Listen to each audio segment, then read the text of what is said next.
Okay, so welcome back, creatures of the night, to another very special watch along and discussion with my good friend from Twitter, Keegan Dimitrijevic.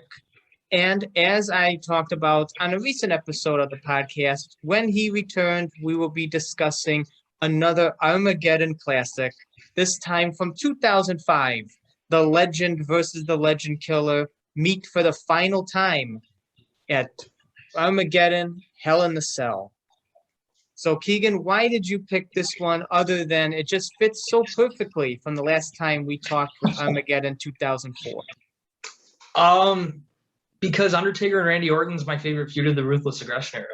I mean, it was a nearly 1 year long feud that had, all the matches were great from WrestleMania to SmackDown to SummerSlam to this one. And I love the lead up to this match. That's the other thing I loved, where like Undertaker like possessed Josh Matthews, where he's like enjoying the ride, Randy. That was just good stuff. And then Randy had to go see like a sports psychologist to like, because he was like so like deathly afraid. And I love the entire story that this match brought. And the match itself, I find, is underrated. Like, I find that this is one of the Hell in a Cell matches that isn't talked about as much as the other all-time great cell matches. Like everyone talks about like Undertaker and Brock, and they talk about like Undertaker and Triple H and things like that. And I think this match is right up there with it. But a lot of people, I think because it happened at a show like Armageddon, I think a lot of people forget about it because it wasn't at, a WrestleMania, it wasn't at SummerSlam or any of the other big pay-per-views. This was more like a SmackDown level pay-per-view. So that's why I feel like it's not talked about as much, but really it belongs in those upper echelon of Hell in a Cell matches. And I think too that this match was a great way to cap off one of the best programs that Undertaker's ever done. I agree. And during the Hell in a Cell pay-per-view season, I remember I had a lead up of my favorite Hell in a Cell matches. I remember this being one of them, and I touched upon some of the things you just said about it being underrated. And that's why I wanted to bring it into discussion when I had those special episodes, because I like talking about matches that aren't usually talked about a lot. Yes. And this one of those. Exactly. Undertaker versus Randy Orton. It's not usually in the conversation of Hell in a Cell matches, but it caps off an amazing feud. And there's a lot of parallels I see between this and Undertaker's other great feuds coming off this. Because from this, you get Batista. And that's another good 4-chapter long feud that ends in a Hell in a Cell. And then you have Edge, which is another good 4-chapter long feud that ends in a Hell in a Cell. So it looks like, Orton, Batista, Edge, some of Undertaker's best rivalries during this time. It's rivalries that started WrestleManias, end in Hell in a Cells. So it's like this perfect encapsulation of Undertaker's career. Comes almost like full circle, starts at WrestleMania, ends in a Hell in a Cell. And I think it's something that deserves to be talked about, like you said, in the conversation of very good to great Hell in a Cell matches. Absolutely. I mean, I think The Undertaker in the Ruthless Aggression era, there was 2 themes: great year-long feuds and great finishing Hell in a Cell matches to conclude those feuds, like you said, with Orton in this one, Batista at Survivor Series 07, Edge at SummerSlam 2008. Just for some reason, those year-long feuds that he had during that time, and they all capped off with a Hell in a Cell match, and every Cell match was great. Yeah, it's just the theme, and this was the first one, really. Yeah, and it makes me want to think back to like the Hell in a Cell between him and Mankind. How great would it have been to have like the feud start at WrestleMania and end at that Hell in the Cell? There's so many parallels they could have brought into like having a Mankind match at WrestleMania, because it seems like from that Mankind feud, there was always something missing. And there was that WrestleMania match. I agree. And I think actually, I think Undertaker or Mick Foley, one of the two, I think Mick Foley mentioned it on the Broken Skull sessions that one of the main things he was missing was a match with Undertaker at WrestleMania. Yeah. And there was a couple years they could have done it. Yeah. And it was also like that's what he said that brought him back to have that match against Edge. is because he never really had a WrestleMania moment. Yes, And exactly. I think maybe WrestleMania 13 would have been like the perfect time to have because they could have had, instead of Survivor Series 96, they could have pushed Undertaker's return closer to WrestleMania. And then that's when he gets the revenge on Mankind. They could have even had it for the title. Mankind could have been champion, and then Undertaker wins the title from him there. So Mankind gets that good WrestleMania moment, and then, they get to finish it a year later in the cell. I agree. And the thing is, too, I think the problem was after their cell match at King of the Ring in '98, I think they realized they're probably not going to top that. So I think that's why the match was never gonna materialize again, which is a blessing and a curse, because we all remember that cell match is arguably the best cell match ever. At least it's in the top 5. And I mean, you can't really, there's some things you can't follow, and that's one of them. But if that, like you said, if they would have done that match, not the cell match itself, but Undertaker and Mankind at WrestleMania 13, like either in the main event or for the title or in some kind of stipulation match, like a Buried Alive even, like that they had, or, a Texas Death or something like that. Because Texas Death was a great stipulation. WWE should have really used it. I think it would have fit Taker and Foley, but if they would have done that kind of match for WrestleMania, it could have led eventually to that cell match. It could have been a precursor. So that's why I think it would have been perfect for 13. And then after Taker beats Mankind, he'll go into Dude Love and do all that stuff, but then come back as Mankind in '98 when they can resettle their feud again at King of the Ring. So And what's more poignant than Undertaker Mankind than the number 13 WrestleMania? As much as I hate that number, man, it makes sense. I hate the number 13. It just fits. It freaks me out. It just fits. But enough about Undertaker Mankind. We are talking about Undertaker Randy Orton, legend versus legend killer. And a storyline that started off at WrestleMania 21, took us through SummerSlam, a casket match at No Mercy, and finally finishing off here at Hell in the Cell. The Devil's Playground, The Undertaker's signature match, caps off this feud. And if you are international joining us, you can queue up the network at 2 hours, 2 minutes exactly. And if you have the unfortunate task of being in the United States and joining me on Peacock, it is also 2 hours and 2 minutes exactly. So when I count down from 3 and I say play, everybody press play, and you can join us on the final last ride between Undertaker and Randy Orton. Keegan, are you ready? I'm ready. Okay. We're both ready over here. If only it was a Triple H match, we can, make it a DX thing every there. Oh, I can't do that impression, man. My voice ain't that deep. Maybe one time we'll do Triple H, and then we can make it a full DX. Are you ready? Maybe if we watch an Undertaker and Triple H Mania match. Yeah, maybe. Yeah. That's my favorite Hell in the Cell match. Oh, freaking classic. It is. And the only reason why I didn't make it number 1 on my podcast countdown is because I talked about it at the WrestleMania special. So I didn't want to harp on it too much. Makes sense. Yeah. So right. 3, 2, 1, play. I also put, because I have mine on mute, I put captions so I could still hear, or not hear, but see the commentary. Oh. Because sometimes I like commentary. Like I liked Cole and Taz, so I don't mind. I like Cole and Taz. That's the commentary duo I grew up with, SmackDown with. A lot of people harp on Cole, but man, I've never had an issue with him. I've always liked Michael Cole, so I don't know. I like Michael Cole. Especially with Taz. I mean, like Cole and Taz, they fed off each other. It was perfect. I mean, it was like JR and Jerry Lawler. Like they just had chemistry. They fed off each other. And I mean, like Cole and Taz fit perfect for SmackDown too at that time. So I mean, I think that's like Cole and JBL. I did not like Cole and JBL. No. I didn't mind it in 06 and 07. I thought JBL was too much in character. Yeah, he was a little bit. Not for Taker, though. He kind of broke kayfabe in Taker's matches. That's true. But he's too much in character, like shouting a lot. So I was like, it took away a little bit from the matches. Yeah, a little bit. Yeah, to some extent. I just liked him in Taker's matches because he gave Taker his respect, and he also, he said this one comment. I forget which match it was, but he said if I ever went bald, Michael, my head would look like a baseball because I've had so many stitches from the Undertaker. Like you and that stitches. And like, he was good at Undertaker matches. Like he would say, I was originally 6'10", but now I'm 6'7", thanks to so many tombstones. Yeah, from the tombstone. Yeah, I remember that. That was great. That stuff's classic. That's classic JBL.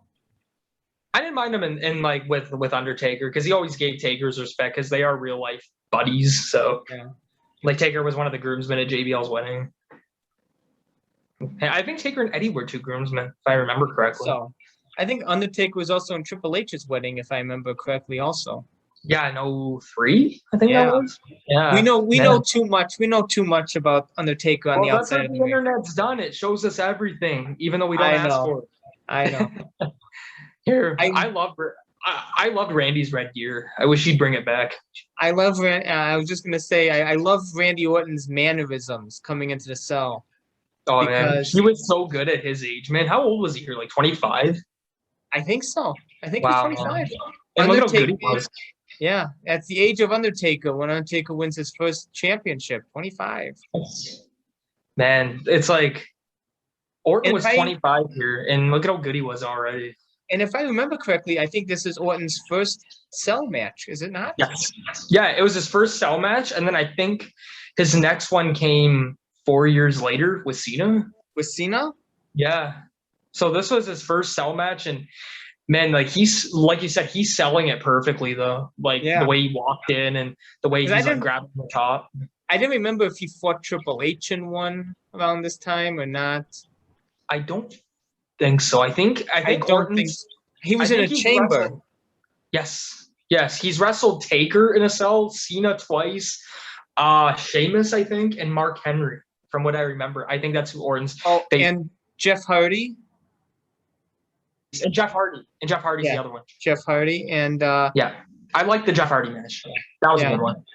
Did he just do McIntyre? Did they do McIntyre last year? Oh yeah, McIntyre too. That was last year in the COVID era. Yeah, in the Thunderdome or whatever it was. Yeah, that wasn't bad either. I think this is his best one though. Oh, of course, it is Orton's best one. This one with Undertaker is his best one. Like even the way like he's staring at the ramp when the gong goes off and the lights go out, like it's perfect. It's almost like he's intimidated, but at the same time he realizes like I have to do what I have to do to take out Undertaker. You know, it's perfect, man. This is one of the very few times too you'll see Undertaker with a full beard. Yes. He didn't keep that full beard. I think he keeps it. I think he keeps it until Henry, right? At 22? Because I think he has it with Angle at No Way Out. He's got a bigger beard at No Way Out. I remember that, like big goatee, like blondish kind of ginger goatee. I think he let his hair go natural. Yeah. We get the first appearance of the Flame entrance in this era of Undertaker. Which would later make its appearance in SmackDown vs. Raw 2007. I love that video game. Me too. Childhood memories. I really miss the Armageddon stage. It looks so cool. I like the one he fought Kennedy at with the last fight. Where Kennedy threw him off the top. Yeah, that was a great set too. Underrated match too, by the way. Yeah, it's Undertaker has mostly good luck at Armageddon pay-per-view. Yeah, and because when was his last Armageddon? 07? Was that his last Armageddon that he wrestled at in the triple threat with Edge and Batista? Because I can't remember if he wrestled at Armageddon 08 or not. I don't think he did. I don't remember. I know Armageddon became TLC in 09, and that's where he fought Batista. I hate the gimmick pay-per-views. I just wish they would. I wish they'd bring back the regular ones. Like I wish they'd bring back like Armageddon and No Mercy and Unforgiven. And I love those shows, man. They were always good. I think you're right. I don't think he fought Armageddon 08. I think Armageddon and Vengeance are the two best like B show pay-per-views. They're always good. I don't know why. Like outside of the big four. Like outside of the big four, I think Armageddon and Vengeance are the two best. Vengeance always had good shows, and Armageddon was usually good. Armageddon always had a good main event. Yeah. That's the one theme. Like Armageddon usually always had a great main event. And we see Undertaker debuting a new singlet and tights. Yeah, for the first time in years. Yeah, because he wore the biker pants. Yeah, he has ditched the biker pants. Which attire did you like better, the singlet and tights or the biker pants? Oh my god, I don't know. I like them both. You know what? I was a biker pants guy. I don't know why. I just thought it suited him, man. I don't know. I just like the look. It made him look like a Western Undertaker, like for real. Like it just made. I don't know. It gave him like a Michael Myers vibe. Yeah, like how he looks like when he came back in 15, right? Yeah, I was happy when he brought him back. I just thought they suited him, you know? Like I just thought I don't know, like those leather biker pants, they just suited Taker. I thought it was a good mix of both badass and Deadman. Yes, I agree. Good hybrid. So it like forms both together. So I think the biker pants and singlet top looks the best. Me too. I've always liked. I just thought he looked more Western with the biker pants because the original plot of the original narrative of the gimmick was to be a Western Undertaker, and I thought the biker pants suited that more than the tights did. Like the tights look good too, but I mean, I just thought the biker pants suited him more. I thought he looked more badass, you know, with the pants. I don't know. He looked more like a hitman. It's the way I think of it. But hey, I did like the full beard though. I thought he should have kept it a little bit longer, but I thought it looked good on him. Yeah, I like the full beard. Undertaker's looks more menacing here today. It would have been cool if he would have grew it out a little bit too. I would have liked him to grow the goatee for this. Like the full ministry goatee. That'd be fun. He brought that back, I think, in 14 for Brock, didn't he? Yes. Yeah, I remember that. And like it was like old ministry, like 99 days. Yeah. I was elated. I love the ministry. That's my Undertaker. That's when I didn't like the Mohawk much, but I wasn't a fan of the Mohawk all that much. I was used to long-haired Taker, but yeah, he always did what he had to do to evolve. Yes. Well, because I think the original story was that after WrestleMania 27, he thought he was done, so he shaved his head. Right? Was that the original story? Well, and then wanted him back. The story was that he would continue to cut off his hair until Triple H agreed to a rematch. Yeah. But I think he wore a wig, though. That's what he said, right? When he came back in 2012 until Mania.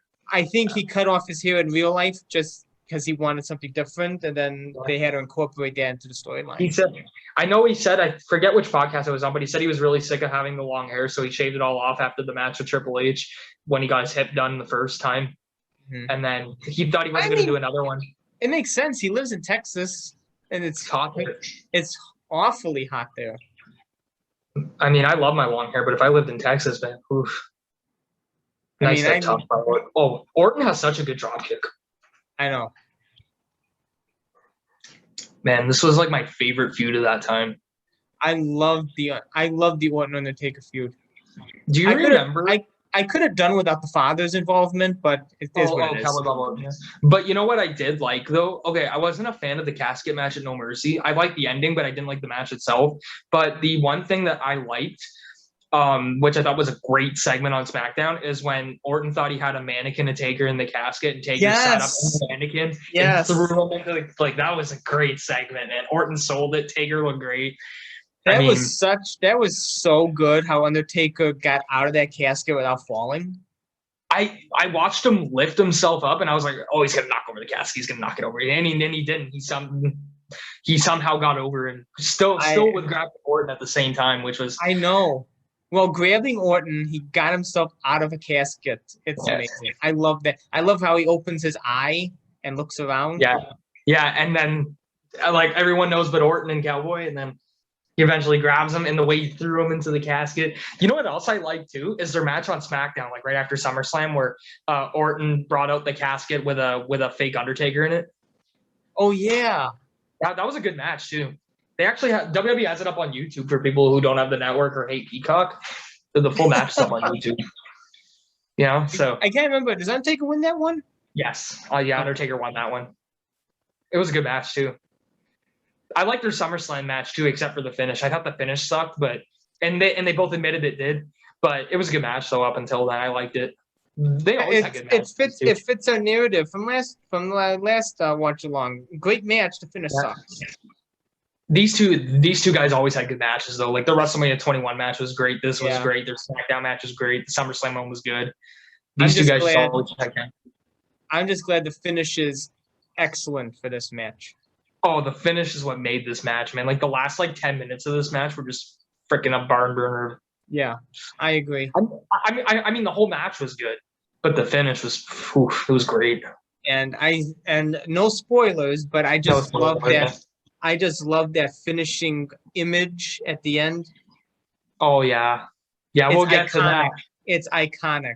In the picture, in the picture that they shared after, just man, I need to get that picture and put it up in the wrestling room if I can find it in good quality. It's iconic. I love that photo. Man, this was such a. I loved Armageddon. It's such a good metaphor for the business. That image. What a name too, though, to have that image at Armageddon. It just makes sense. You would end a feud at Armageddon. It makes total sense, And in this feud, I honestly didn't want it to end. I just loved it. It's just a feud that it's a feud that if it would have kept going on and on, I wouldn't have cared because it was just so good. It was. It went for nearly a year, didn't it? From February to December. Yeah, nearly, just like Edge. Yeah, they both I think him and Batista went from January to November, December, and then Edge started. Yeah, Edge went from December to August, right? August of the following year, yeah. Yeah. Great matches. All those matches were good, man. I don't know who's his best rival of the three because they were all so good, but I don't know. Just to cut you off there, you just saw Undertaker step on the foot of Orton, and it's just reminiscent of him stepping on the sledgehammer with Triple H. Just stopping them in their track. The receipts coming soon. With that nasty chair shot. Remember that? Yes. Because Orton cut him up on that one SmackDown with the chair shot to the head. Here we go. It's coming. And then Orton talks about Undertaker telling him he'll get his receipt. You know what though? As good as that chair shot looked, he didn't hit him half as hard as he could have. Yeah, no. He pulled back at the end, but it was a good chair shot, but he didn't hit him half as hard as he could have. He could have hit him way harder to prove a point, but it was a good lesson learned though. I mean, but he didn't, like I said, he didn't hit him half as hard as he could have. Yeah, I know. It was still a good shot though. Don't get me wrong. And Orton with the blade job. First one to bleed. Oh, look at him sell it too. Oh. Hey, look at him sell it, just melting to the ground. What a sell! I know. What a sell! I love that. It's almost like the chair shot just stopped him in his tracks. It just froze him. Remind me to sell a chair shot like that if I ever get one. I will. Because I'm gonna take notes for that one because I've seen this match a million times and I always remember that one sell of that chair shot. It's such a good sell. Look at that. Grating his face.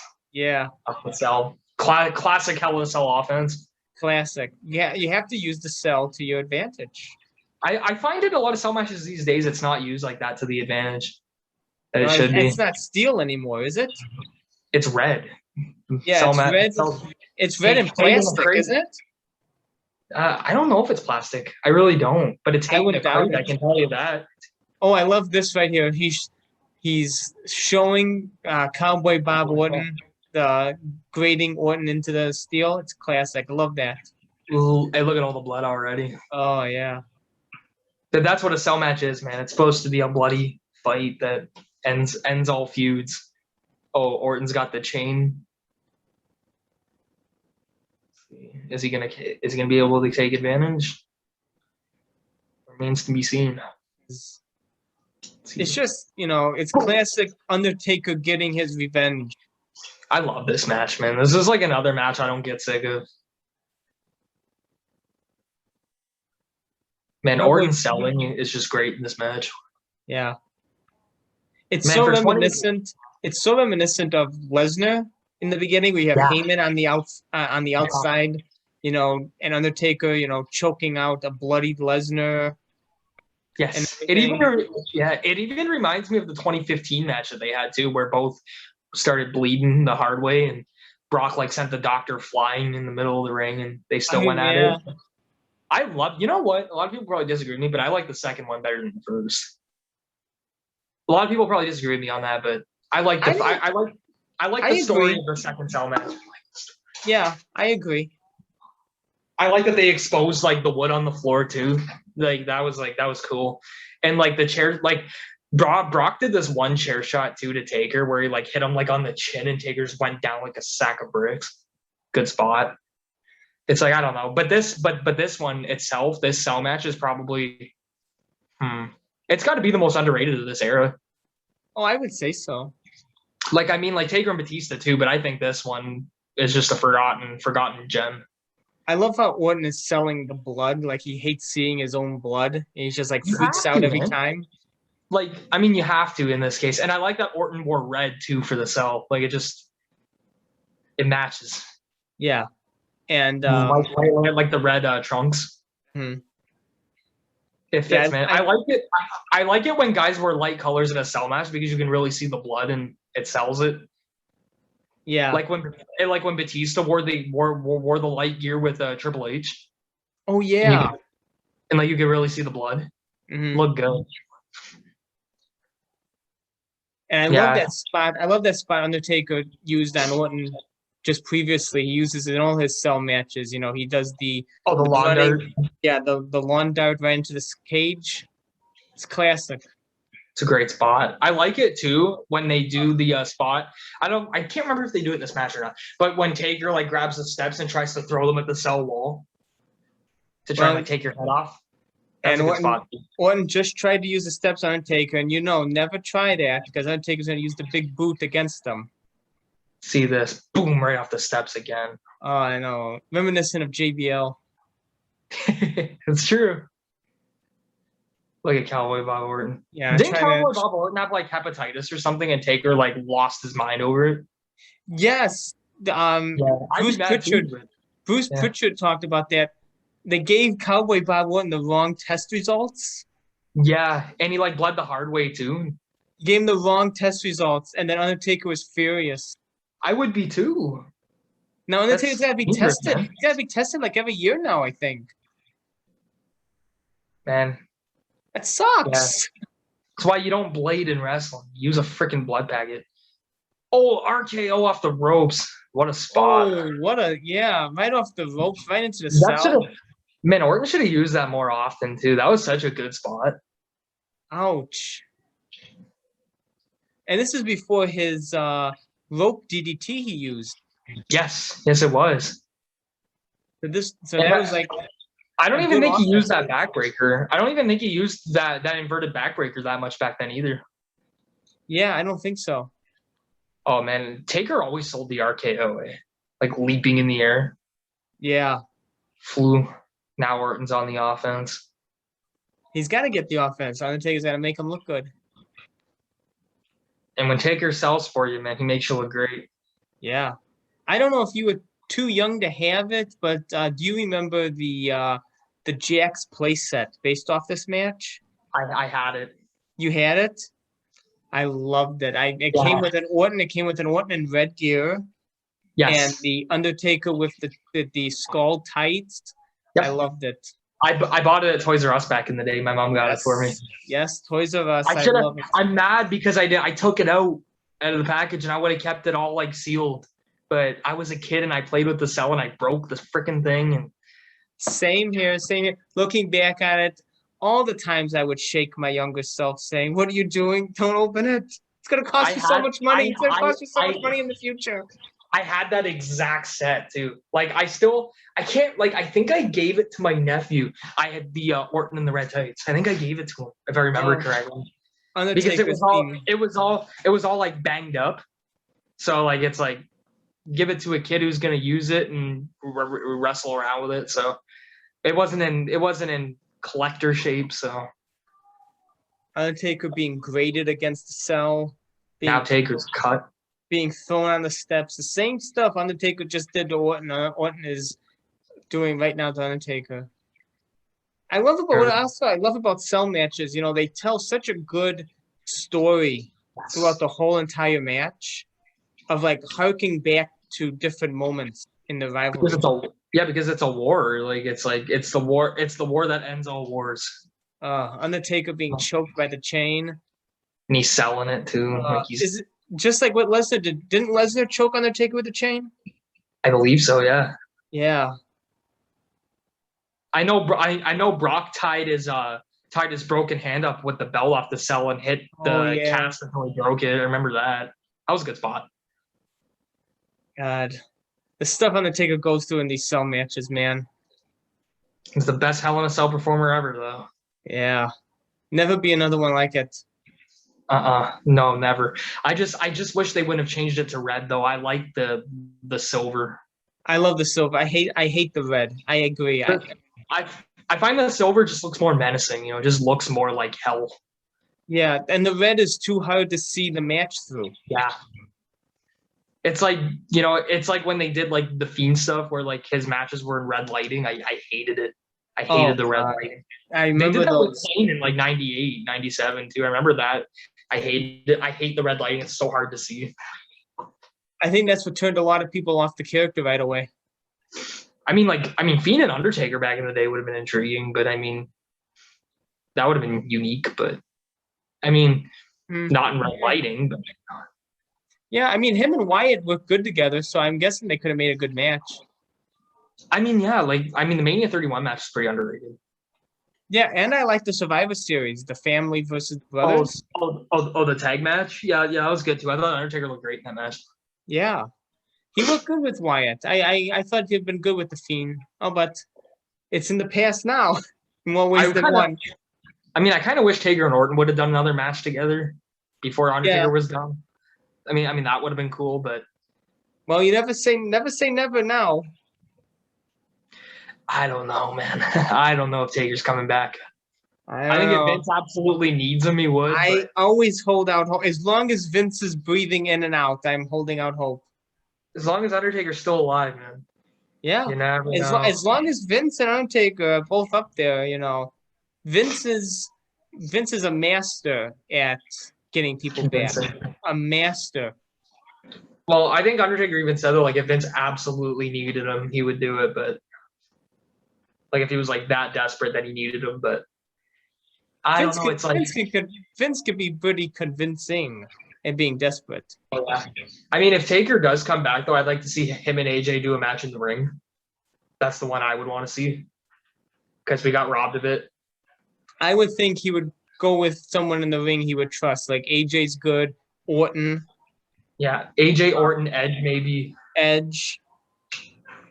I don't know. Like, I don't think I don't want to see him in Reigns again. So it's like, you know, him and Lesnar probably won't happen. He'll trust Reigns, so Reigns is a good choice too. I would rather see Taker and AJ in the ring because I think that's the match. I mean, we were robbed of it last year, so I mean, I think it would be a good way for him to retire if he ever does come back. You know, to do a match in the ring with AJ. Because I still think it would be good too. Like even at Taker's age, I still think the match would be good. Yeah, and it's a match, you know, AJ can afford to lose. Yeah, like AJ's already established. He doesn't, you know. And he's already he's a tag team champion now. It's like, God, what are they doing with him? Twice, you know. Yeah, I was so mad that he didn't have a singles match at Mania this year. I was so mad. Even if they did like him and Kofi in like a one-on-one match, like I would have been happy because it still would have been good, you know. But they had to do a tag match. I didn't want a tag match. It's just, you know, I don't know. For someone of AJ's stature, it's just he should have been in a bigger match. That's why I'm hoping they do like him and Edge at WrestleMania next year because I think that'll be a big match. So I would do that, but I don't know. Unless if Undertaker comes back. Well, if Undertaker comes back, I'd do Taker and AJ round 2, but because like you said, AJ can take the loss. You know, like AJ's a 2-time WWE champion. He's won pretty much every active title. He's been in the business for over 20 years. I mean, it's not going to hurt AJ to lose a match to Taker. I agree. It's not like bringing up a brand new guy from NXT and having him lose right away. It's like, like if you put Taker against Edge or put Taker against Orton or AJ or Reigns or whoever, they're not going to get hurt by taking the loss. I even think at 33 it wouldn't have hurt Roman to take the loss against Taker. It wouldn't have hurt. No, I even think he expected to lose. I don't think he wanted to win that one. Well, I mean, like, because Reigns had already main evented 2 Manias at that point. He'd already been WWE champion. It wouldn't have hurt for him to lose that match. Yeah, I know. Well, it's just like it didn't hurt Orton to lose this match. Yeah. For people who haven't watched it, which I'm probably assuming you have because it's like 15 years old. But I mean, yeah. Spoiler alert. Okay, newsflash: Orton lost pretty much almost every match in this rivalry, except for SummerSlam, and if you count that casket match, if you count it, but I mean, Undertaker getting a bit of revenge on thinking Cowboy Bob. I mean, the thing is though, even crack of the heads. Even it's like even though Orton lost a majority of these matches, this feud made him a permanent main eventer. Just the stature of this feud and the story of it made Randy a permanent main eventer. Yeah, because of just being in a feud with the Undertaker for nearly a year put Orton here for the rest of his career. So it's like, sometimes, like we said before we went on air, losses don't always matter. Sometimes they do, but in this instance, it doesn't matter. Because, Orton, this feud established Orton. Big time. Just like the feud with Edge establishes Edge. Yeah, and even Batista to an extent. And that feud, I think Batista's 2 feuds with Triple H and Undertaker made him a permanent main eventer. I agree. They just did. Those 2 guys made him, and he admits it. But I thought this feud made Orton. And I noticed Undertaker and Orton used the cell a lot to their advantage in the match. It's a lot more out of ring fighting than in ring fighting. That's what I liked about these matches, like back in the Ruthless Aggression and Attitude Era, is they used the cell a lot. A lot. A lot. 90% of the match was using the cell. Mm-hmm. And that's what I liked. They're fighting on the outside of the cell, because that's what a cell match is. You're not supposed to have a technical match in the middle of a ring in a cell match. It's supposed to be a wild fight, and a fight for survival of the fittest. That's what it's set for. So I find now with a lot of cell matches, there's too much in-ring stuff for my liking. I feel like it should be kind of more like how it was back, in this day and age, in 05. Such a beautiful old school there with the cell. You don't see him utilize old school that much while in the cell. That's beautiful right there. Even to this day, he can still hit old school perfectly. Yeah. Which is crazy. He can still hit it, which is awesome. But I love that move, man. He took that from Don Jardine, didn't he? Yeah. His training? Yeah. I love that move. Especially for someone his size to pull that off. That's something cruiserweight would do. Snake eyes. Boom. Ooh. What a kick. I love the Snake Eyes boot and then finishing the leg drop. I love the guillotine leg drop he does on the apron. Yeah. I'm always such a good spot. It's a signature Undertaker move, man. Oh yeah, signature. It's just something you remember Taker for. I mean, man, this brings it back to the good old days, man. I know. Great rivalry. Great way to end it, man. That's why I need another match. I need another match of him. I'm such a selfish fan. I need another Undertaker match. I'm at the point I don't even care. I just want to see him. I just don't care. I just want to see Undertakers come out and do a match here and there. On choke slam. I love the choke slam, man. But except you got to get a lot of height on it too, and Orton does a good job of getting height too. You know who takes a really underrated choke slam is John Cena. John Cena always gets a lot of height on his choke slams, especially at 34. Yeah, he got right 10 feet in the air probably. People give a lot of crap to that match, but I love that match. It was good for what it was. I mean, yeah, I would have liked it to have been 20 minutes, but I mean, yeah, the squash, it was a good squash. I mean, it's a lot of people don't, understand, sometimes matches have to tell stories. And the whole story was Cena believed that Undertaker was done and that he couldn't go anymore. And then Taker came back and he looked great. Undertaker comes back and he defeats him in 3 minutes. He showed he still got it. I thought Taker looked really good. Oh, yeah. Like, I thought he looked fantastic. But, you know, Cena was very unselfish with putting him over in 3 minutes when he didn't have to, you know, like. I think they both expected 20 and they get 3. Well, I know Undertaker wasn't happy about it at the beginning. Like, he wanted to go out and do like a 20-30 minute match, which he was in the shape to do it. I think that's the WrestleMania, and that's the one he punches the wall next to Vince. Yeah, with Vince, yeah. Like, and Vince like he's like laughing. I think that's the best. Yeah, he punches the wall next to McMahon. He looked good though, man. Like he was in shape and he looked, you know. You see the Rusev's casket match, right? That was great. He looked good in that. I even thought the match with Triple H was okay at the Super Showdown. When a lot of people hated it, I didn't think it was that bad. The tag match wasn't good the month later, but I thought the match with Triple H at the Super Showdown was okay. I didn't think it was bad at all. A lot of people hated it. I didn't think it was bad, but no. People give a lot of crap to matches that are actually not that bad just because they don't like it. Well, it's because of the way wrestling is, you know, it's like people want to see new stuff. And, you know, it's like, I get that to a point, but it was a good story. And they could have shaved off maybe 5 minutes or something, you know, but it was good for what it was. I thought Undertaker looked good, you know, and I didn't think the match was bad. The Crown Jewel match wasn't good, but I think all 4 of them admit it. Like Sean said, it sucked. But you just go on Twitter for 5 minutes and you can see the wrestling community is very toxic. Yeah, but the Super Showdown match wasn't bad though. It really wasn't. All right, Orton through the table. Oh, that table spot with it not breaking. Ouch. Oh, the table barely broke. Or you don't see Orton doing a frog splash that much. I'm surprised he got up high, with those beams and everything. That's why I was always concerned about Undertaker going old school. You're afraid you're going to hit his head on that. Well, the cell back then was a lot lower than what it is now. Like, the cell's a lot taller now than it used to be. I think this is the same cell with Mankind. It's about 16 feet. Yeah. I think this was the same cell from 97 to, I think they changed it in 06. I think it got bigger in 06. I think that's when I think this was the last cell match with this cell. Because Because I remember at Armageddon, it was Unforgiven 06 when DX did the match with Shane, Fins and Show. The cell was 10 times bigger. That was bigger, yes. Yeah, I think that was the first cell match from my memory that was new. Because I think this was the first one from 97 to 05.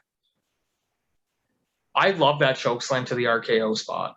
Oh, absolutely love it. Man. Oh. Nick Patrick's bleeding all over the place. Cowboy Bob sneaking in the cell with the referee, Jimmy Corderas, man. He lives 3 hours away from me. He lives in Canada? Yeah, he's from Toronto, man. I didn't know that. Yeah, he's Canadian boy. He lives 3 hours away from me. Yeah, he's a good old Canadian boy. Well, we got Charles Robinson. We got Lil Nate. Charles Robinson has always been in classic Undertaker matches for some reason. Remember when Taker chokeslammed at Mania 28? Yeah. Remember him running down the ramp in 24? Yeah, with Edge. Yeah, like the Ultimate Friggin' Warrior. He's still a meme to this day. He's great, man. He's still going strong. Oh, last ride. Oh, Angle wasn't joking when you actually could feel like your body escape you. You could just feel it. I'm sure it hurts to some extent. Oh yeah, I think that's the worst one to take. I would rather take the tombstone from Taker than the last ride. Yeah, because it affects him more than it affects you. As long as you don't get dropped on your head. Well, hasn't happened to anybody yet. Not from Taker, no. I would only trust Taker to do that to me, though. I would only trust Taker to give you the tombstone. Oh, Cowboy Bob is just getting the crap kicked out of him here. He And- could still sell an ass kicking though. And rightfully so, being involved in this feud ever since WrestleMania, trying to get involved with his cast. Do you remember how he sold that big boot at WrestleMania though when Orton Yeah. Irish whipped him into Yeah, that and was a great sell. he falls back onto the Barricade, pillars and the barricades, and his hat goes flying in the ring. Great stuff. A tombstone reversal from Orton. Oh, isn't that how Orton originally injured his shoulder earlier in the year doing that exact spot? I think so. At Mania? Because remember he was out for a couple months after that? No, I don't think he tombstones Undertaker at Mania. He almost does it. No, but he did the reverse spot where he got injured doing it. Oh, really? Yeah. I think that's why he was out for 2 months with that shoulder injury. Oh, the kick out. I love that kick out. Because remember he was out for a couple months after Mania 21. Oh, not off the top of my head, I don't remember. Because he was out for a couple months and then he came back on SmackDown in the draft in RKO Taker, cost him the match against JBL. Wow, JBL again gets through another match. Oh man, that freaking sit up though from that tombstone was brilliant. Oh, and now another classic right there, grabbing Orton with the choke slam. I love it. So many classic images in this match. Cowboy Bob getting a big boot for his trouble. Oh man. Oh, an RKO reversal. You can feel the tide turning here. You can feel the match is about to end. Oh, an earn shot to Cowboy Bob, an earn shot to Orton. They had that crowd with that RKO reversal though. They thought Orton was going to catch him with that RKO and he reversed it. Tombstone to Cowboy Bob. I love how he's just getting everything in right at these closing moments. Yeah, he gets his redemption, man. Everything's coming full circle in these closing moments. Tombstone. All right, now it's your turn, Orton. Welcome to the gallows. And there it goes. Oh, a good sell and jump from Orton there. Yeah, he sells it, and he sells it like he's quivering too, like he's having a seizure. And that ends the match. Undertaker giving his best to Randy Orton, putting him away with Tombstone Piledriver. What a dang match! It's almost he sells a tombstone just like The Rock sells tombstones. He shakes and shivers. He sold it like he had a seizure. Yeah. Man, that was. Undertaker standing tall above the prone bodies of the Orton family. Like I said before, man, this feud was just tremendous. You know what's underrated too about this feud is when Taker came back at Survivor Series in Detroit with the flaming casket. Oh, I love that return. Love that return. One of his best returns. Here we go. He's on top of the cell. Tossing the urn to the top. Everybody out there watching with us knows where this is going. He said this wasn't a part of it either. He just called that on the fly. What a great call, though. To have that closing image. I love this match. Orton sold that tombstone, man. Wow. Undertaker standing above the bodies. Oh, man, it's so good. It's just so good, that image of him standing above the cell with the urn. It was a great way to cap off this feud, man. Just a perfect way to do it. I don't even remember how the urn got brought into this, but it's always good to have Undertaker with his urn. Even if it makes no sense, it's just great to have it there. It makes sense. Like, it makes sense, but it doesn't make sense. Like, is there, Because Paul Bear wasn't even a factor at this point. No, I don't. Like I said, I don't even remember how it got involved. I just like the idea of it. I think they just brought it in at the time just to play mind games with Taker. That's the only reason why they bring in the urn, because the opponent could try and get in Undertaker's head by trying to have possession of the urn. That's why I think they used to do it like that. But Undertaker always got it back in the end. I love it. The Shakespeare pose with the urn. Nothing is better way to cap off a pay-per-view and a match than Undertaker standing tall above his opponents. And that's what we see here. Not only does he stand tall above Randy Orton, he stands tall, victorious in such a remarkable feud, and that ends Armageddon. Brings a tear to my eye, man. This was so good. And bringing back that iconic image we were talking about earlier, if anybody out there knows or has seen the image, it is the referees helping Randy Orton back to the dressing room, and Undertaker standing above with the light shining behind him, almost casting a shadow over Randy Orton. Like a silhouette shadow, yeah. Yeah, like a big shadow like this, and he's like... And it's just like a wonderful metaphor for WWE. Like Undertaker's on top, casting like a huge shadow over the universe. I just love it. Exactly, man. It's so poetic. It is. It's like I said, the Shakespeare pose, it's almost Shakespearean. Him just standing up there, just casting the shadow over the WWE universe. You know, it's something can't put into words. You know what, man? Speaking of Shakespeare, I actually have a Shakespeare class for school this semester.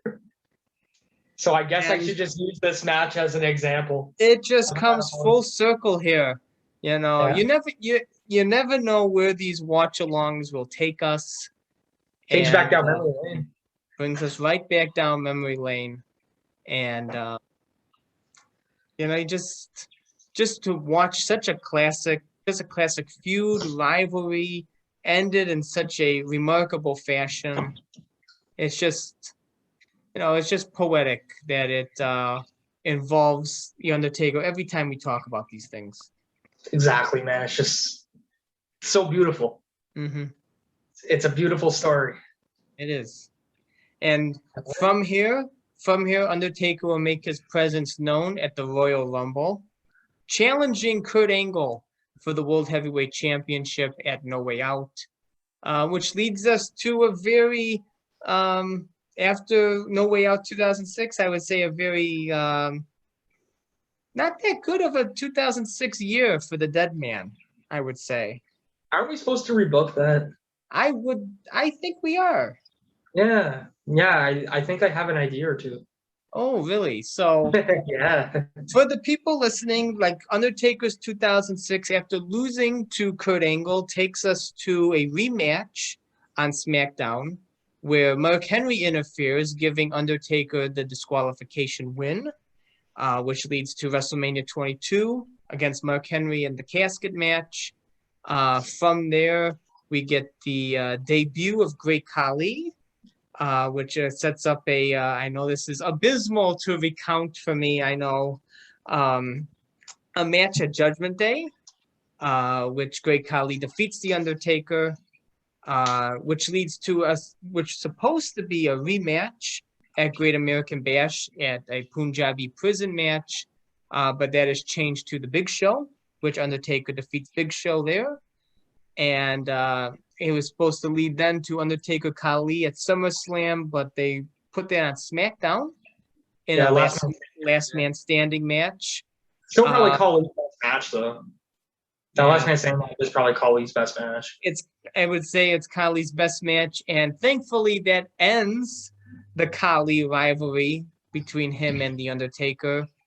And then Undertaker would enter a feud with Mr. Kennedy, which will close out 2006 as it takes us through No Mercy Survivor Series, which Undertaker lose both, until Undertaker finally gets revenge on Mr. Kennedy in the last ride match, which is also at Armageddon 2006.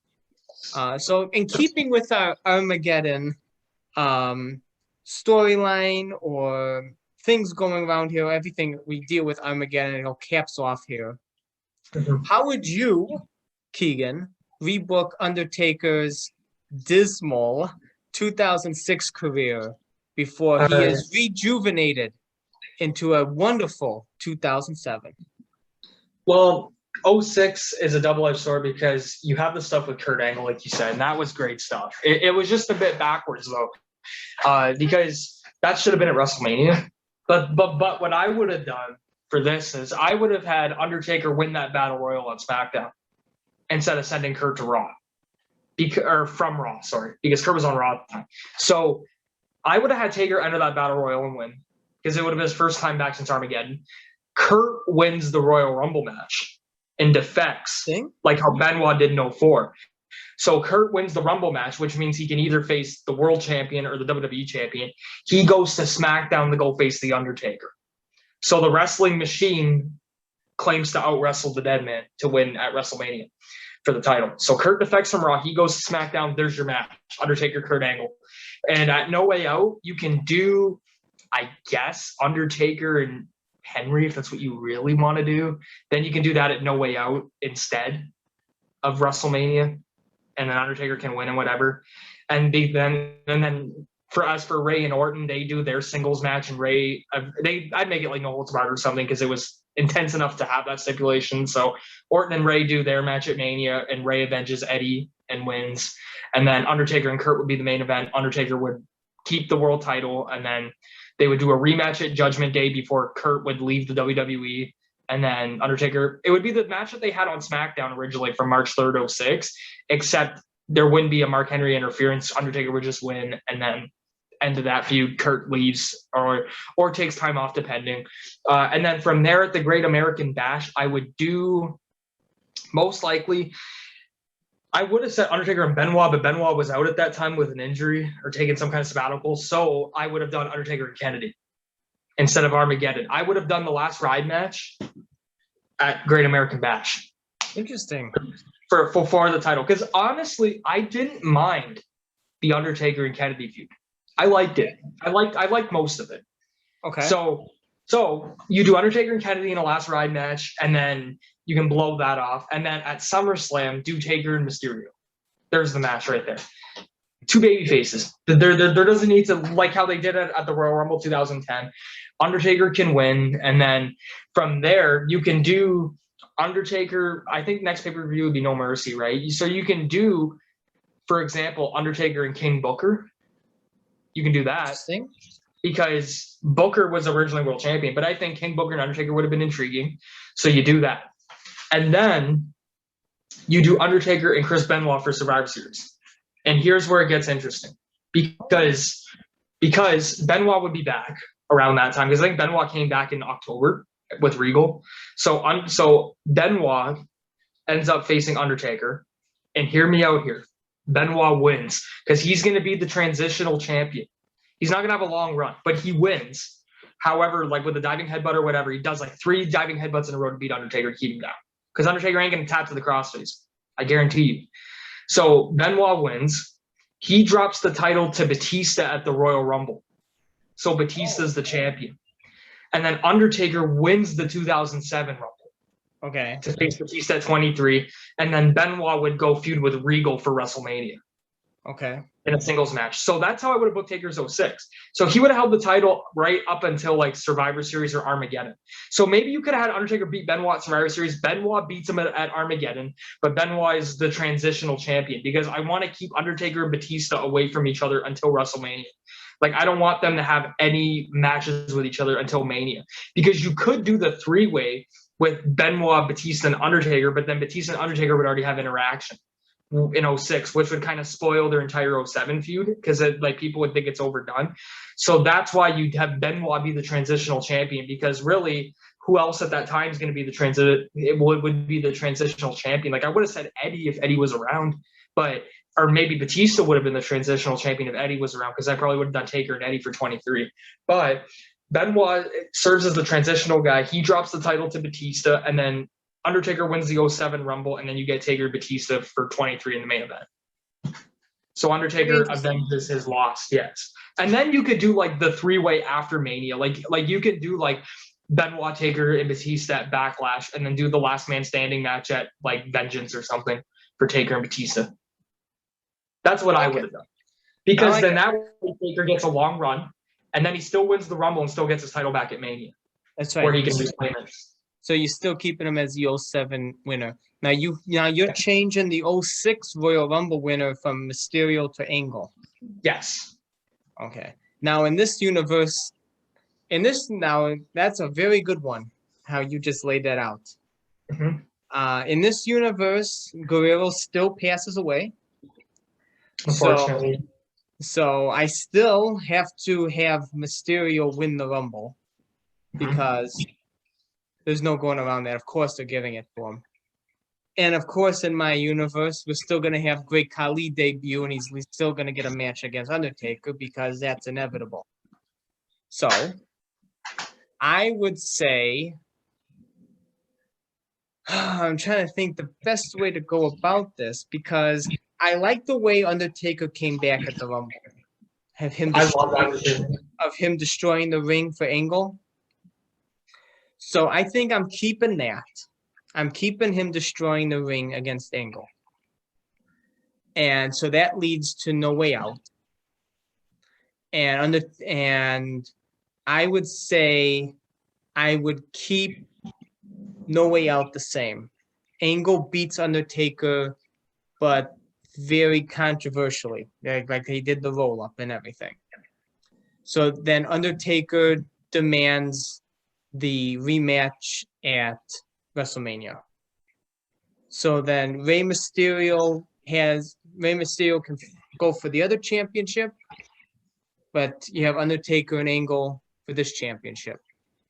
I would say you would have, who was the champion? Cena? Cena, yeah. So I guess you could do like Cena and Mysterio or Cena, Triple H and Mysterio in a three-way. Yeah. I can see that. So it's like Triple H and another three-way. So Wouldn't be a bad match. No. And Triple H and Rey never worked each other in a singles match. That's right, because Rey will win that. Yes. So I'm keeping Undertaker and Angle for the World Heavyweight Championship at WrestleMania, and Undertaker wins. It's a match I want so bad for Mania. I know. And then I would put Undertaker Henry at Judgment Day. Mm-hmm.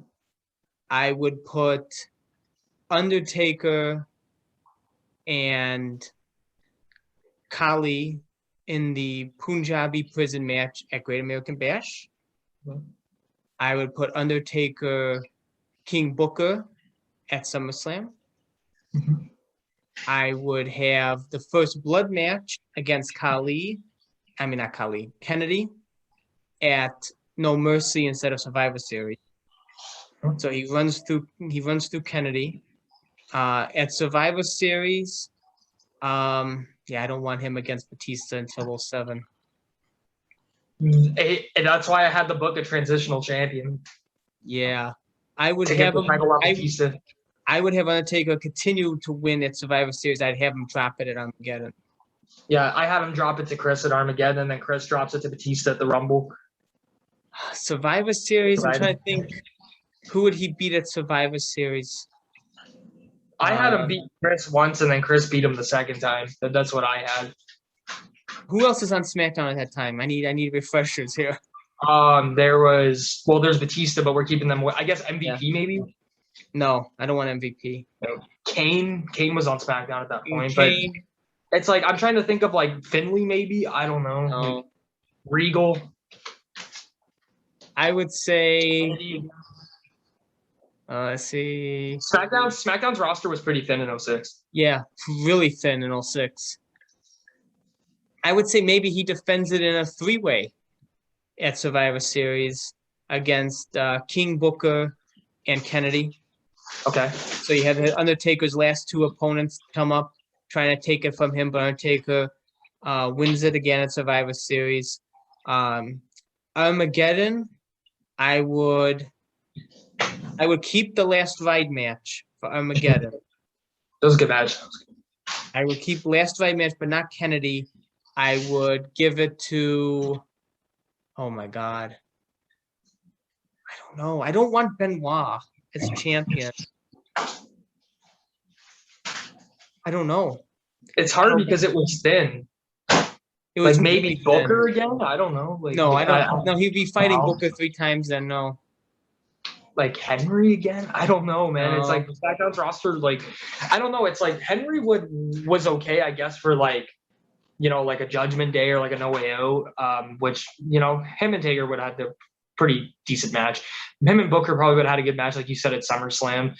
Kennedy, again. I don't want Orton again because they finished off the year prior. And then like him and Mysterio in the last ride match, like it's like you can do that as a singles match, but in the last ride match, because I want Batista actually to interfere in the last ride match.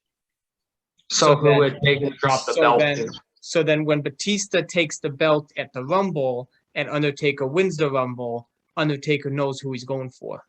Like Finley, maybe? No, I don't want Finley to defeat Undertaker. Oh my God, this is so bad. So who could you do it? It's like you have. I'm trying to remember. No, like because Ray was hurt at that time too. So yeah, that wouldn't have worked anyway. So I would say, oh my God, not Khali. No, please. I already gave him one Khali match. I'm not giving him a second one. Like who's left besides like Finley or Benoit? Like those are like the only two. You know what? Maybe I do Kane. Kane. Yeah, Kane moved to SmackDown late 06, didn't he? Yeah, Kane was not world champion yet. So I would say maybe. So Undertaker has ran through everybody on SmackDown. Mm-hmm. And then Kane says, he wants a shot at his brother. Mm-hmm. And then in the last ride match, and then during the match, Batista interferes. Kane throws Undertaker in the hearse, and then Batista defeats Kane at the Rumble. Undertaker wins the Rumble. Undertaker already knows who he's going for. He wants revenge on Batista for costing him the title. I like that idea. And two, speaking of Kane, do you remember in 07 when Taker got injured and they put the belt on Khali? Oh my God, yes. That Battle Royal he won. Yeah, you know what they should have done? Kane and Batista for the title. That's what I would have done. That would have been. And that's what I'm like getting. Kane sticks up for the Undertaker because Edge cashed in on him and Batista. So Kane stands up to both Edge and Batista, and Kane takes the title until Taker comes back. That's what I would have done. Yes, I'm giving it Rumble. That's what I would have done. I would have like in 07 when Taker got hurt and then Edge got hurt. I would have had Kane stick up for Taker and take the title from Batista until Undertaker comes back in October.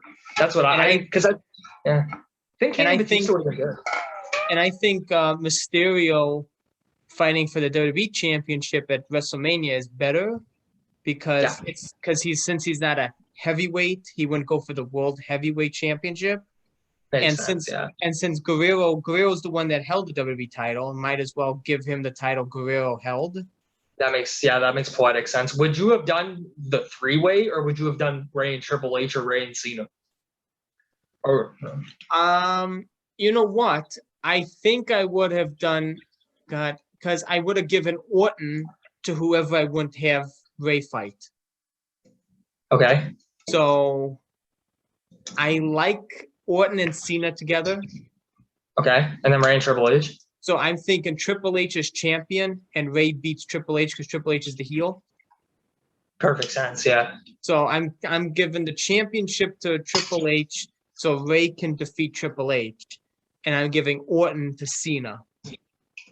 That makes sense because you could have booked like Orton and Cena as like the interpromotional dream match because that had never happened on the main roster up to that point. That's right. And then Ray can defect from SmackDown to Raw to go after Triple H. Because it would have made sense too because Triple H and Ray were the Iron Men of the 06 Rumble. Yeah, and then you can have Triple H take it again from Mysterio during that year and then have Cena take it from H at SummerSlam. Makes sense. Yeah, I totally agree, man. Yeah, that would have been. So I'm keeping 06 Rumble the same. Ray wins, Undertaker destroys the ring at the end. I'm keeping No Way Out the same. That's when Undertaker just barely loses due to Angle's roll up. WrestleMania gets changed 3 ways. Orton takes on Cena. Triple H as champion takes on Mysterio. And Angle as champion takes on Undertaker. And then Undertaker holds the title going through the SmackDown roster up until Armageddon, dropping it to Kane with Batista's interference, which forces the Undertaker to enter the Royal Rumble in 07, a match he has not entered since 2003. It forces the Undertaker to enter the Royal Rumble for the first time in 4 years so he can get his hands back on Batista. Isn't it crazy though when you think about it? Cena and Orton have never had a one-on-one match at WrestleMania. That's right. They never have. They did the Wow. three-way.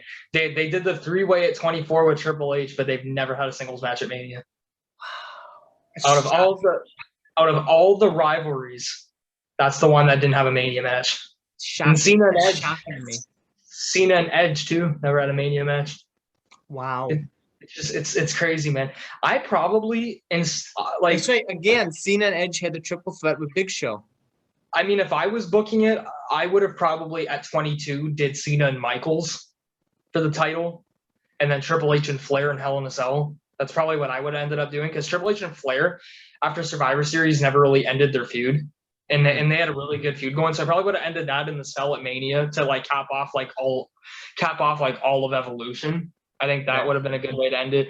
And then Cena and Michaels happens a year earlier at 22 because Michaels had Vince to work, and I think Michaels and Cena would have been a lot better than Michaels and Vince. So I probably would have done Michaels and Cena a year earlier, and then instead of Michaels and Cena at 23, Cena and Edge at 23. Okay. That's probably what I would have done. And then Cena and Orton for 24 instead of the three-way with H. That's probably what I would have done. Yeah, and then that makes sense too. And then Triple H at 24, I would have had either wrestle Jeff Hardy or CM Punk. Well, one of those two guys. Okay. That's probably because Punk in my bookings. I don't know if you've ever seen my booking on it on ECW, WWE ECW, but I had Punk as the top guy, and then after he kills ECW in 07, he goes straight to Raw. Isn't that what Heyman originally wanted? Punk as the top guy? Yeah, he wanted Punk to eliminate Big Show in that ECW chamber, and him and Vince butted heads over that. And Heyman wanted Punk, and Vince wanted Lashley. That's right. Lashley wins that. Yeah. And then Heyman wanted Punk, and Heyman either quit or got fired, depending on who you talk to. I don't know. It's like there's so many variables that could have changed in that era. I mean, like, especially just stemming from Undertaker. I mean, like, there's so many. I know. But there's three things I will never trade: the Taker and Orton feud, the Taker and Batista feud, and the Taker and Edge feud. Yeah, that's why I keep everything. I'm changing everything except like the beginning of 07 because that has to happen. Yes, I agree. Undertaker is like we said in Undertaker's 04, we would have changed. In Undertaker's 06, we would have changed. Yeah, big time. Those two were like his two weakest years. So it's like I would have changed those. It's too bad because he could have really had like banner years. Like when you think about it, like 04, he could have feuded with like Guerrero and guys like that. And then in 06, he could have feuded with, guys like Ray for a couple times and like Kennedy even more than what he did in Booker. I mean, he could have done a lot. Yeah, I agree. But hey, at least we got the order. Yeah. That's why I knew since we're keeping history the same, I knew I had to book at least one Khali match because if Khali was debuting, of course they're going to give him Undertaker. But I sure as hell was not going to have Undertaker lose to Khali like he did. So no way. I think it would have been okay for one match, but I wouldn't have done it more than that.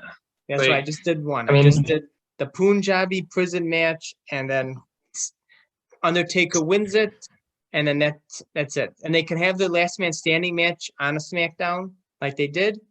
Then Undertaker beats Khali, so he's 2-0, and then that's it. And then he moves on to Booker at SummerSlam. He moves on to Kennedy at the First Blood at No Mercy, and Booker and Kennedy at Survivor Series, and then Kane at Well, speaking of Undertaker, too, for our listeners, before we go off, what should we discuss next? Oh, well, I suggested today's Randy Orton Hell in the Cell rebooking 06. So it is ball is in your court for our next discussion. Oh man, there's so many. You have 30 years. You have 30 years of greatness here. All right, I'm gonna list off a bunch. Okay, and tell me which ones appeal to you. Oh, you know what? Maybe we may have to put this up on a Twitter poll if you're gonna list a bunch. Yeah. Oh, I'm listing more than 4 though. That's the thing. It's like so we can. So I can send you later a message of the ones that you approve of from what I'm going to say right now. I'll remember them and then we can pick one. All right. I got a few. Okay. Okay. I'm going to start 96. Mankind Boiler Room Brawl. Okay. We can do that. Bret Hart SummerSlam 97. I'm sensing a SummerSlam theme here. Bret Hart One Night Only 97, which was another classic. Oh, okay. Okay. And then from there, we can do the Inferno match from Unforgiven, 98. We can do, let's see. Let's think of a really unique one. We can do Flair for Mania. We can do the Vengeance triple threat with Angle and Rock. Okay. The Jeff Hardy match from Raw. Let's see. There's so many. You're just listing so many good classics There's here. There's so many. We can do Punk at WrestleMania 29. We can do. Yeah. There's so many, man. We can do Brock at Hell in a Cell 15. There's so many. Like there's so many, and they all appeal to me. Yeah. Let's see. There's just so many. I know all the listeners are just screaming in their phone, choose this one. They want to hear it all. I feel like I could pick like 1,000. We can do we can do even like a rare SmackDown match like him and Cena from 04, which is like his best match of that year. We can do like, oh man, like there's just so many. We can do him and Kurt from SmackDown in 03, I mean, or 06, like because the No Way Out one's too common, I think. And I think his matches with like Foley and Shawn in Hell in a Cell are too common. I'm trying to go for ones that aren't as common. I agree. And like, it's something we will have to hash out and see where it takes us, because you have listed. Let's even know what you want to see. You have listed so many classic matches that we can just pick apart and we can discuss, and we can probably like rebook a certain year to go along with it. Yeah. And I can't even give you an answer right now because they all appeal to me. It's like we knew all of them. Yeah. I especially like believe me, I would love a marathon episode, but people, I don't think people would sit for like a 5-hour podcast episode. No, I mean, we have to space them all out, but I like the idea of a SummerSlam. I like the idea of a SummerSlam pay-per-view since it is SummerSlam season. Okay, so we'll narrow it out. Yeah, we'll narrow it out to SummerSlam. And a little heads up for my listeners, the next few weeks on the podcast, I will be talking about, since I have 3 episodes before SummerSlam, my top 3 most underrated Undertaker SummerSlam matches. And so I like the idea of doing a SummerSlam watch-along. Okay. So, yeah. Well, we got some good choices. There's Mankind from 96, Bret 97, even Austin 98. Austin. Yeah, we can do Test from 02. Test, yeah. Well, we just did Orton, so I won't count Orton. Brock from 15. Brock from 15. You got Kama from 95. Yeah. Oh my God. Not Giant Gonzalez. No. Oh, All due respect, Mr. Gonzalez. But I was just about to say Gonzalez. I was just about to say it, and you stopped me. So and not Undertaker versus Undertaker. I'll only watch the entrance, but I won't watch the match. Okay. Fair enough. Undertaker's entrance. Fair enough. You stopped me from uttering 2 horrible choices here. Well, man, we got a lot of SummerSlam choices. So. We have a lot of underrated SummerSlam choices, and we'll see how my list comes along, and we'll see which one we end up for our next watch along. So stay tuned, creatures of the night, as you will be treated to a special SummerSlam watch along for SummerSlam season. Sounds good. I can't wait. And as always, Keegan, it has been a pleasure to have you on the podcast. A pleasure to watch a classic Undertaker match dissecting the feud, dissecting what was going on in the wrestling world as we end up rewriting a period of Undertaker's career that desperately needed a good rewrite. Oh yeah, I needed a reboot, that's for sure. Yeah. So thank you again for joining me Yeah, here. no problem, man. I enjoy it. It's always a pleasure to have you on, and it's always super fun to talk Undertaker and Absolutely. WWE stuff that's been just classic WWE stuff. So it's always a pleasure talking with you. Absolutely, man. It's an honor to be on. Thank you so much. So until next time for our SummerSlam watch along, any parting words for the creatures of the night? Stay tuned for SummerSlam, as The Undertaker said on SmackDown in the lead up to 2004. You, me, SummerSlam. And with those parting words, creatures of the night, there's nothing more I can say other than as we take that trip down to Death Valley and take these minor detours, it all ends up on our same course, running through Undertaker's career of matches, memories, and more. And until then, next time, creatures of the night, we keep on rolling, baby, and rest in peace.